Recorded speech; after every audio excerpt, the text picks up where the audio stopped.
Hello and welcome to this lecture on molecular weight. In this lecture, we will look at molecular weight and its distribution. This is the first week of our course on polymers, and we are mainly trying to answer these questions. What are polymers and what are their unique features? And this is a course in which we are looking at different aspects from concepts to properties to applications and sustainability. This particular lecture focuses on estimation, quantification, and therefore properties. And we will do this by first just briefly reviewing what is the effect of molar mass or molecular weight, and then we will look at how do we define a distribution, and therefore both distribution and an average is defined. What is the influence of size of a molecule on properties? We can think of this problem by looking at some other sets of molecules also.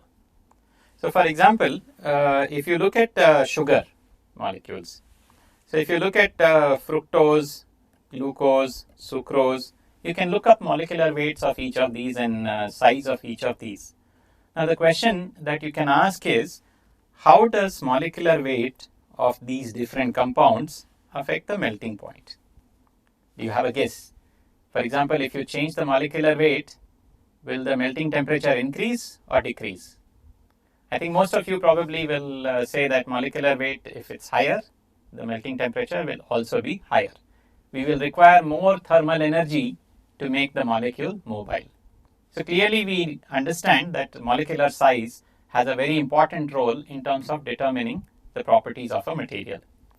Let's look at other class of materials. In this case, these are alkanes: pentane, hexane, hexadecane. What happens to viscosity of these liquids at, let's say, 25 degrees Celsius when we look at it as a function of molecular weight? Again, do you think the viscosity will be influenced? In which way will be influenced? You can just go look up viscosities of these kind of compounds and see whether it meets your expectation in terms of viscosity being higher if molecular weight is higher. An important example is related to biological world, proteins. Proteins need to reach select places within cells, and therefore they have to diffuse. Now, some proteins are small, some proteins are large. The question that we can ask is, how does molecular weight affect diffusion coefficient of a protein? Diffusion coefficient is a property which determines how much protein can move. So, flux of a protein will be diffusion coefficient times the concentration gradient. So, therefore, diffusion coefficient is an important determinant of how fast or slow a protein is diffusing by quantification using flux. So the question in all of these cases are, what happens when we change the molecular size, what happens to properties? And just to remind ourselves that a bulk sample of polymer will have extremely long molecules, and generally it will be a mixture of molecules of different length. This is not so always in case in natural world.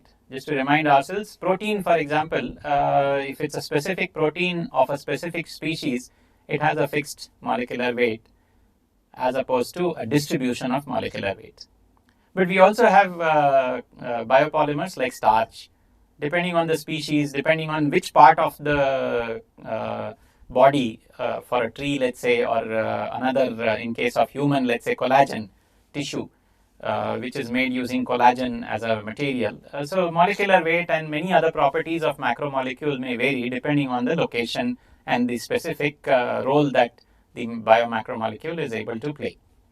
So generally, in this lecture, we will focus on those sets of polymers where there is a distribution of molecular weight. And synthetic polymers, by definition, belong to this class where bulk sample of polymer will always have a mixture of molecules of different length.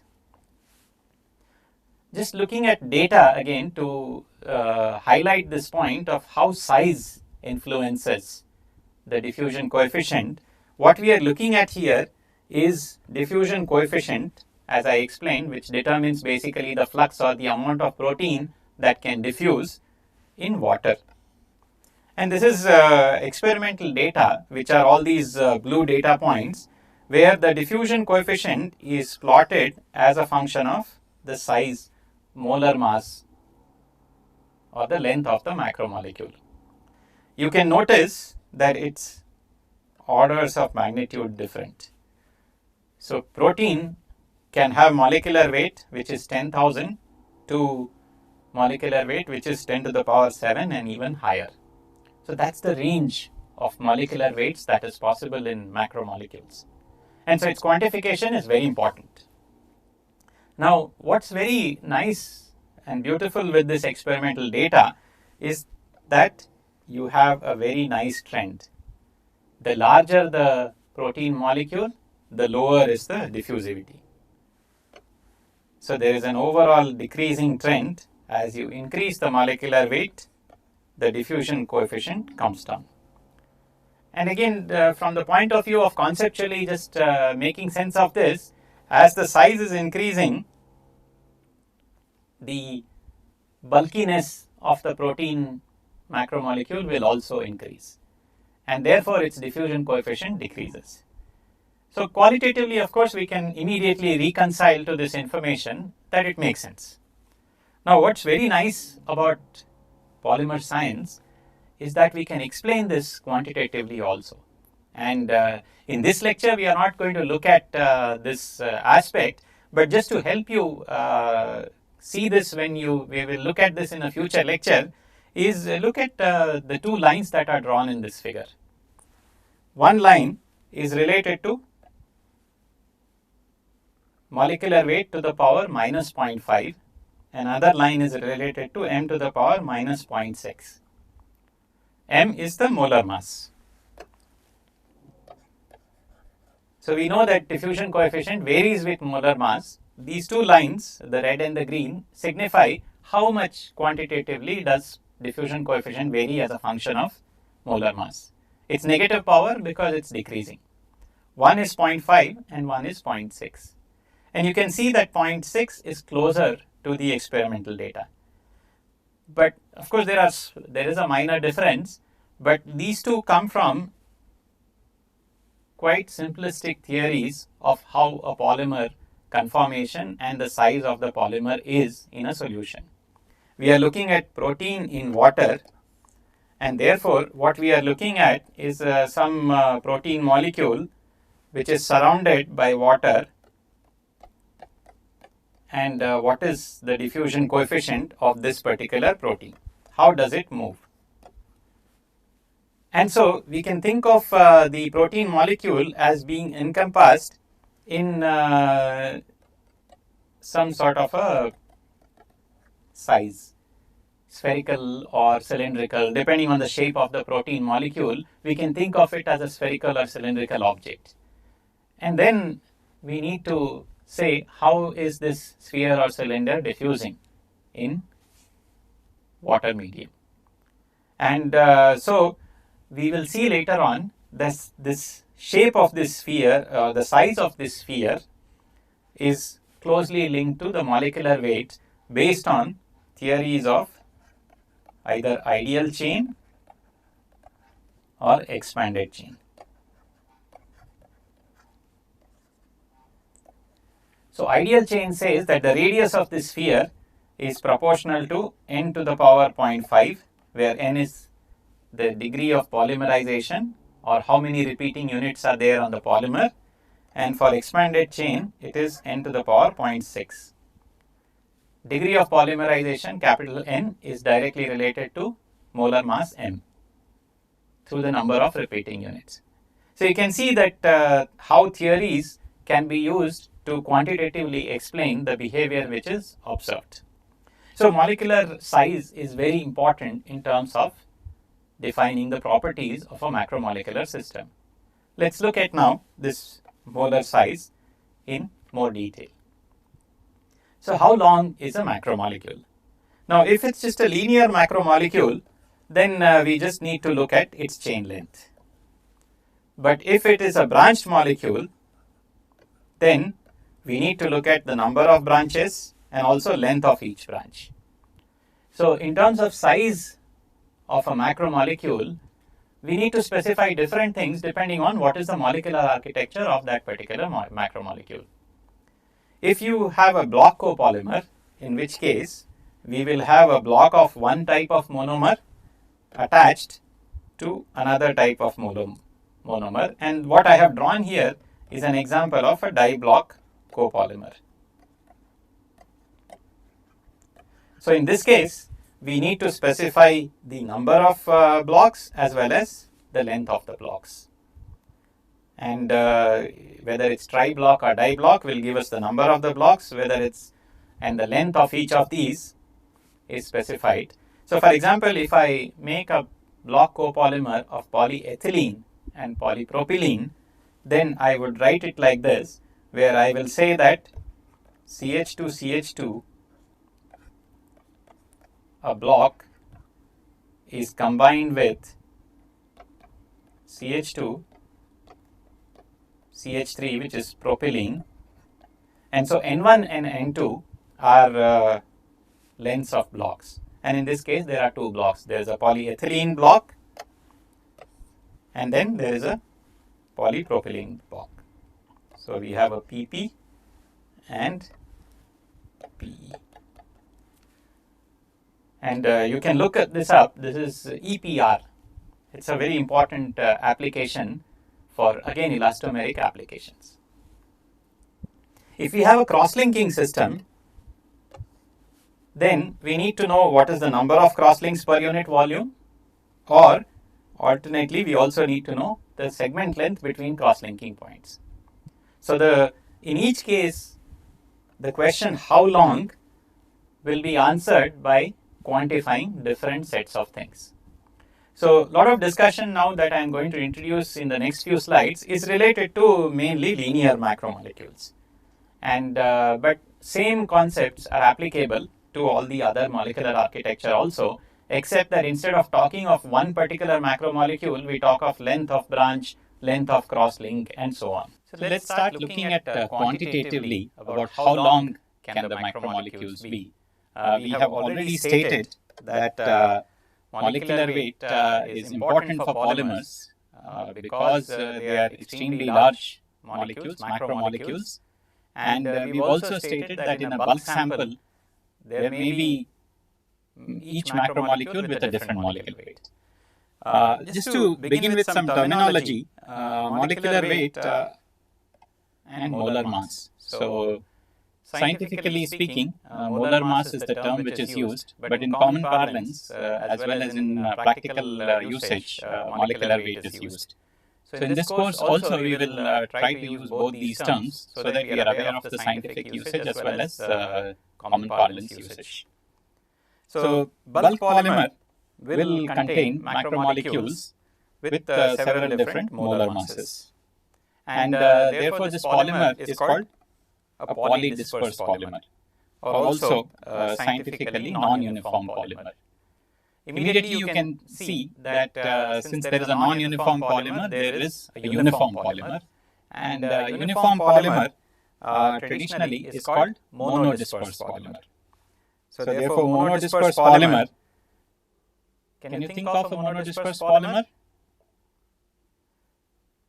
In fact, a protein is a very good example of monodisperse polymer. The reason in our biological world, proteins do very specific tasks, and all their properties are dependent on the specific structure that they have, which is dependent on molecular weight or molar mass.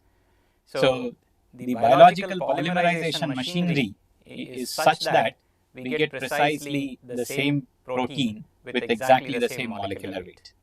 By the way, this is not always the case in the biological world. For example, polysaccharides are not exactly the same molecular weight. There is a molar mass distribution in case of polysaccharides. So if we have suitable polymerization techniques, we can obtain a monodisperse or uniform polymer. When we say it's a uniform polymer, we take a bulk sample of it. Each and every macromolecule in that sample will have exactly the same molar mass.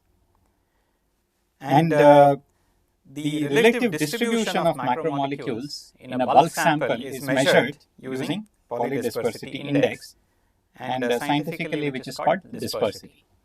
So in the next few minutes of this lecture, we will try to define these terms precisely.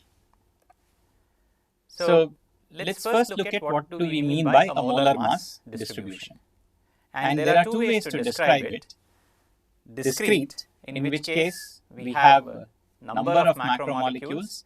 Given that we can count these macromolecules, then we can talk in terms of number and number of macromolecules of each and every repeating unit. Then in that case we call it discrete.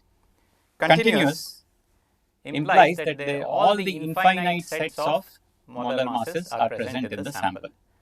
Why is continuous required? Because in reality a macromolecule will have, let's say, 10 repeating units or 50 repeating units, 10,000 repeating units. So it's a discrete number. When we say continuous, it implies that all numbers, real numbers, are possible.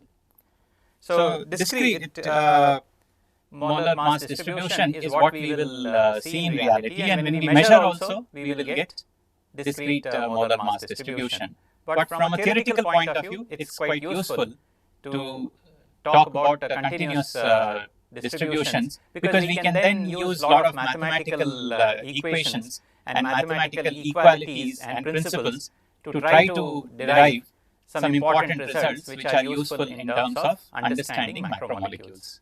So we'll start with the discrete in this course and focus mostly on the discrete. So most important variables are as follows. I is the number of repeating units.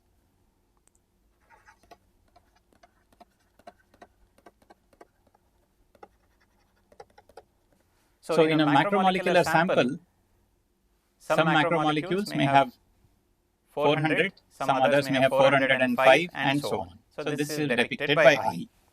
And then if we take a bulk macromolecular sample and I say what is the number of macromolecules which have 405 units. So that is called Ni. So therefore Ni is the number of macromolecules with I repeating units. So in fact the distribution is completely specified if I can specify I and Ni. Because then I know in the bulk sample how many number of macromolecules have how many repeating units.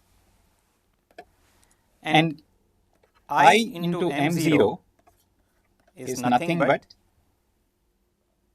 the mass of molecules which have I repeating unit. Because M0, so this is molar mass of macromolecule which has I repeating units. So can you guess what is M0? Sure enough, all of you would have recognized that M0 is the molar mass of repeating unit. Therefore, I times M0 is the macromolecule which contains I units. So now using this information, we can construct the distribution and more importantly, estimate averages also. So if I ask the question, what is the mass of macromolecules in a bulk sample which have I repeating units? So what you have to do in this case is take all the macromolecules which have I repeating units and find their mass. So since Ni is the number of molecules which have I repeating units, and then each of them weighs Im0, this is the weight of macromolecule which contain I repeating unit. So that's why this is Mi is the weight or mass of macromolecules with I repeating units.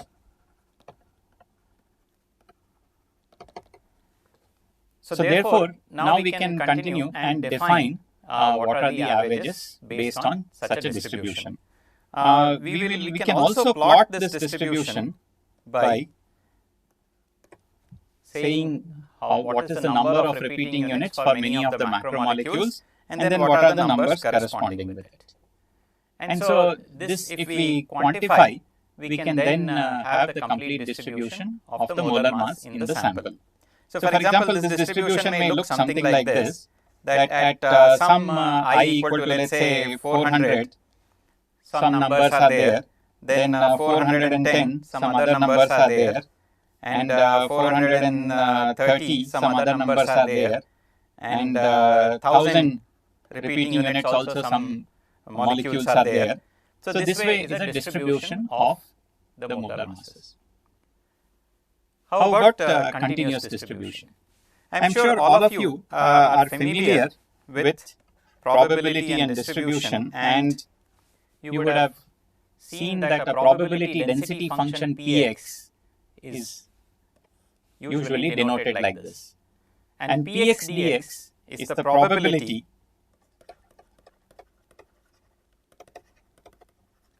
that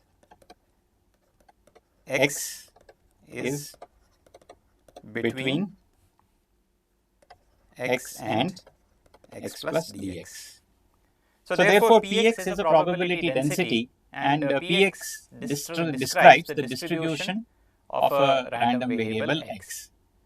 So describing molar masses, we similarly now have a macromolecular sample in which there are all kinds of macromolecules with all kinds of molar masses m. So therefore, PMDM has same meaning as PXDX that you are familiar with. So can you write in words what does PMDM would imply? So let's continue and look at the distribution of molar masses on a discrete basis and define averages. It's very important to note here that polymerization method will determine what is the molar mass distribution.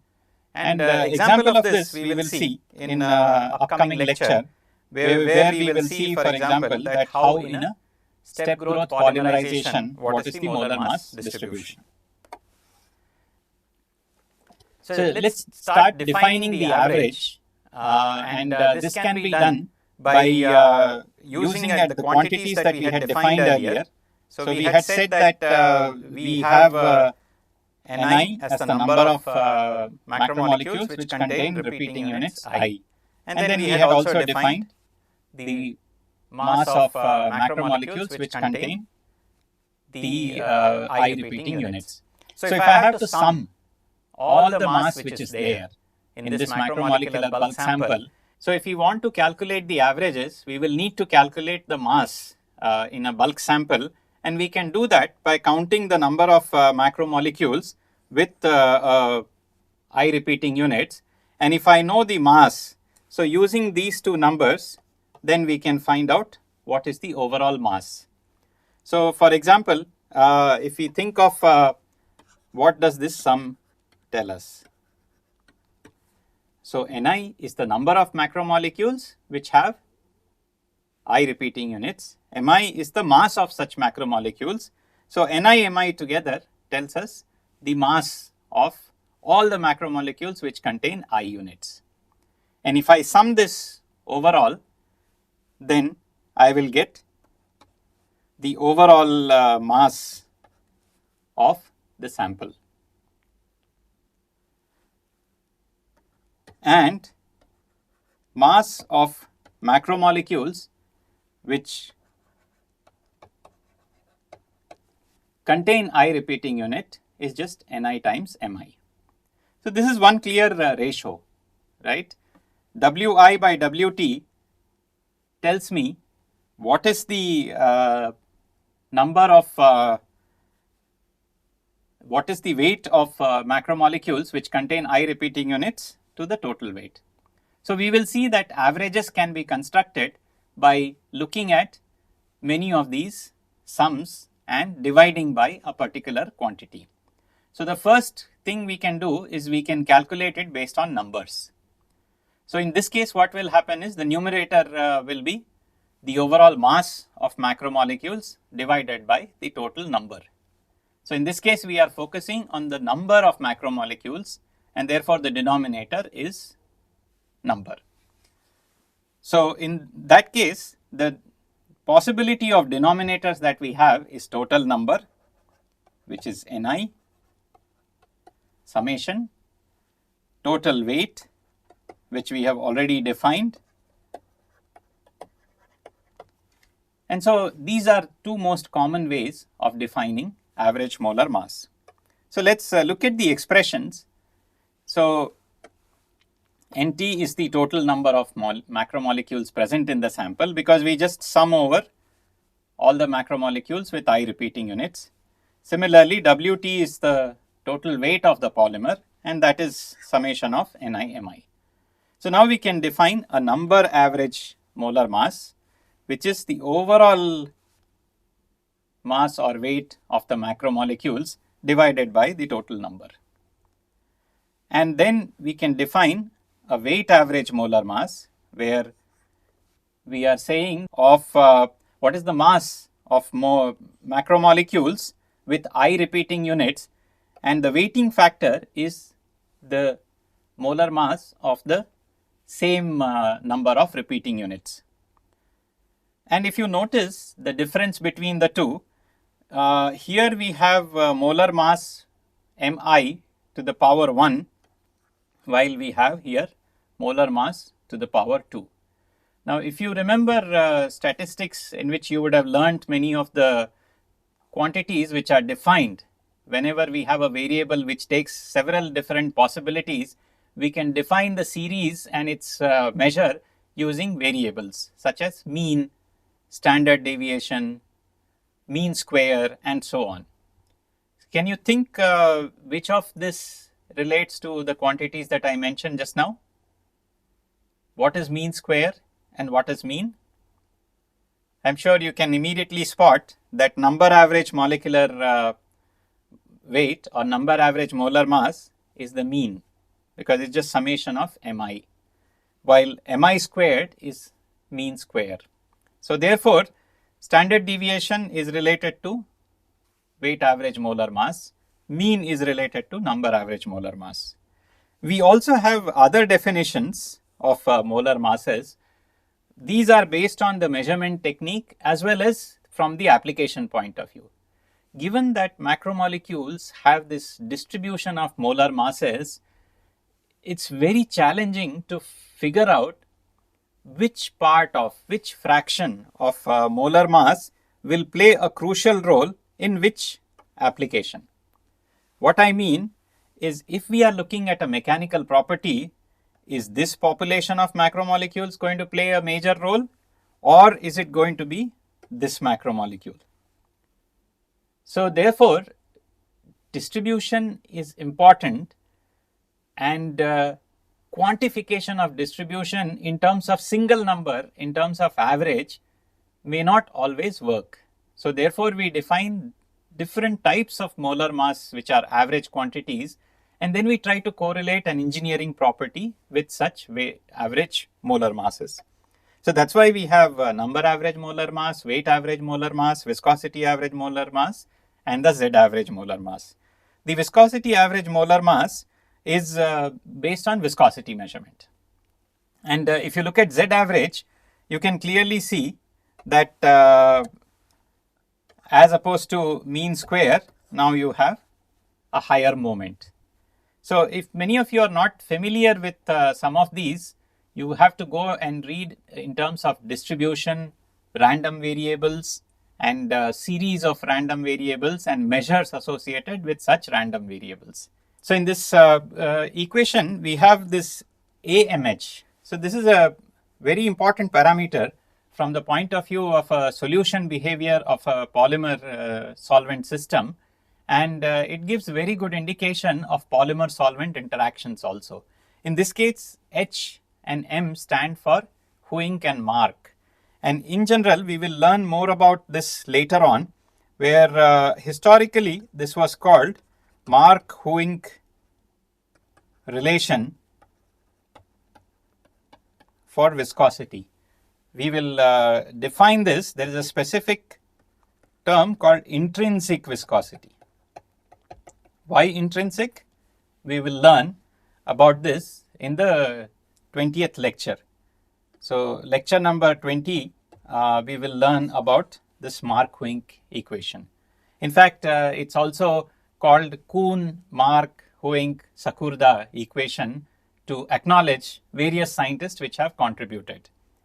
You can see that if A mH is 1, it reduces to something else which is on the same slide. So, just think about it. Let's continue further. So, based on what I said in terms of molar mass distribution being important, and several different fractions of molar masses might contribute differently to a property. For example, when it's considered flowability, molding capability of a polymer, the low molar mass fraction is sometimes important because it makes the flow to be easier. From a mechanical property point of view, such as strength, high molar mass may be important. So, in general, not only do we need to know average molar mass, but we need to know the distribution also. And taking the distribution in terms of having all the details is sometimes very cumbersome. So, therefore, we define these averages and we define some other variables which are based on these averages. And one of the most important variable which is used quite commonly is called polydispersity index in general usage, or dispersity in scientific usage. We define dispersity as the ratio of the weight average molar mass to number average molar mass. And you can see that weight average molar mass is going to be always greater than or equal to number average molar mass. Think about it. Why is this statement possible? You can also think in terms of what is the relationship between root mean square and mean. Why is it that root mean square will always be greater than mean of a random set of numbers? If you think about that, you will get answer to this also. So, therefore, D generally will be 1 or greater value. And whenever D is 1, we have a uniform polymer or monodisperse polymer. So, that is why D is a very good measure of quantifying the distribution. We can also define a number which is called polydispersity coefficient, which is just based on dispersity itself.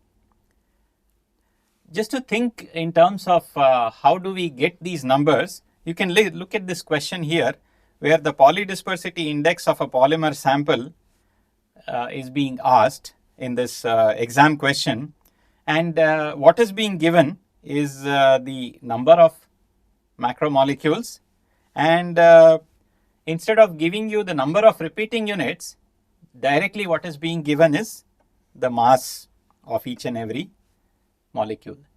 So, just think about it in the notation of our lecture, which of these quantities, how are they related. So, for example, can you just go back to the slide where we define the variables and then come back and tell yourself what is 200, what is 500 and what is 300. So, just to start you on this, for example, N200 is 200. Is that correct? No. Think about it carefully.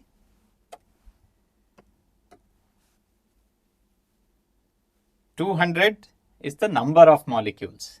We don't even know the repeating units in this case. So, therefore, all we know right now in this case is some repeating units are there, but the number of those molecules we know. So, therefore, Ni1 is 200. Instead of calling it I1, let's just call it N. We will just use some indexes.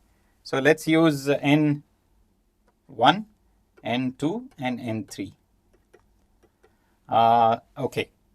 This is where some of the notation can become tricky. N1 in our definition implies number of molecules with one repeating units. So, again, this is not correct. So let's just use NP, NQ and NR. PQR we don't know, but we know that number of macromolecules with P repeating unit is 200, and then 300 molecules of some other repeating unit are there, and then 500. So you can continue and then find out, for example, what is 10,000, 30,000 and 50,000, and therefore you can calculate in the end what is D based on whatever we have covered. So I'll leave you to finish this calculation. As I mentioned earlier, the continuous distribution is very useful theoretically, and again, this is something which should be familiar to you. If you answered my question related to what is the meaning of PMDM, you should be able to justify immediately that y is an integral of PMDM for all the values of molar masses is equal to 1. So just to recap, PMDM is the probability of finding a macromolecule with molar mass between m and m plus dm. So if I sum all these probabilities from 0, which means smallest macromolecule, to infinity, which means the largest macromolecule, then the probability has to be 1. And so therefore, this is what is called the normalization of a probability density function. And so PM is a normalized probability density. So in case you are not familiar with, you can do some search related to these terms and pick up some of the theoretical concepts related to these continuous distribution. For our course purposes, it suffices to learn about discrete molar mass distribution and then some of the average quantities which are based on this. Leave you with the answer on the question. So if you have done all your algebra correctly, you should be able to get the correct answer. Thank you.